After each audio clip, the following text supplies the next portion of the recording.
Praise the lord. దేవుని యొక్క శక్తి కలిగిన నామానికి మహిమ కలుగునుగాక. ఈరోజు దేవుని యొక్క వాగ్దానము కీర్తనల గ్రంథము 5వ సంకీర్తన 2వ చరణము. నా రాజా, నా దేవా, నా ఆర్తధ్వని ఆలకించుము, నిన్నే ప్రార్థించుచున్నాను అని ఇక్కడ భక్తుడు తెలియచేయచ్చు ఉన్నాడు.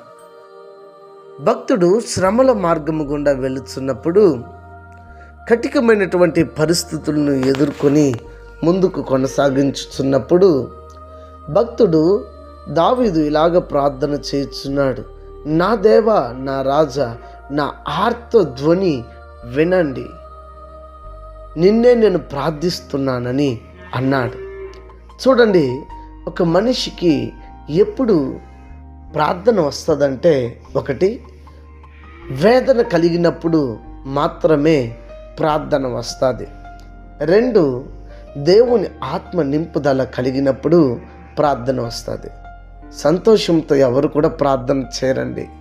సంతోషం ఉన్నప్పుడు ప్రార్థన మర్చిపోయి మిగిలిన కార్యక్రమాల్లో మునిగి తేలియాడుతూ ఉంటారు. కానీ భక్తుడు శ్రమల మార్గం గుండా వెళ్తున్నాడు కాబట్టి ఇక్కడ భక్తుడు, దేవా, నా రాజా, నా ఆర్త ధ్వనిని వినండి, నా హృదయంలో ఉన్నటువంటి వేదన బయట నేను చెప్పుకోలేకపోతున్నా, ఒకవేళ చెప్పడానికి కూడా నా సమీపాన ఎవరు లేరు, నాకు దగ్గరలో ఎవరు లేరు, నా చుట్టూ ఎవరు లేరు, నా మూల్గులను వినండి, నీ సముఖంలో నేను ప్రార్థన చేస్తున్నానని భక్తుడు ప్రార్థన చేస్తున్నాడు.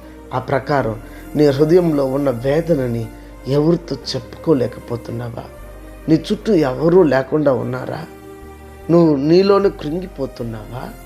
నీలోనే ఎవరితో పంచుకోవాలని బాధపడుతున్నావా? బాధపడద్దు. దావీదు చేసినట్టుగా నా ఆర్తధ్వని వినండి, నిన్నే ప్రార్థిస్తున్నానని అన్నట్టు మీరు కూడా దేవుడిని ప్రార్థించండి. దావీదు ఆర్తధ్వనిని విన్న దేవుడు అతన్ని ఉన్నత శిఖరానికి హెచ్చించి ప్రతి పోరాటాన్ని తొలగించి దావీదుని హెచ్చించిన దేవుడు నీ పోరాటాన్ని, నీ హృదయంలో ఉన్న ఆర్త వేదనంతా కూడా తొలగించి దేవుడు నిన్ను దీవిస్తాడు.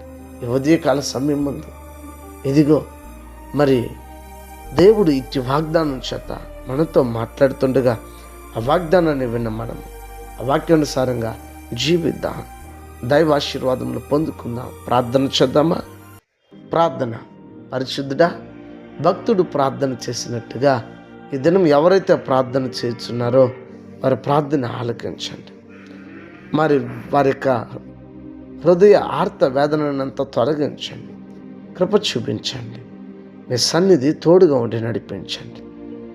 కృపగలిగిన దేవ, కృపగలిగిన ఆత్మతో నింపండి.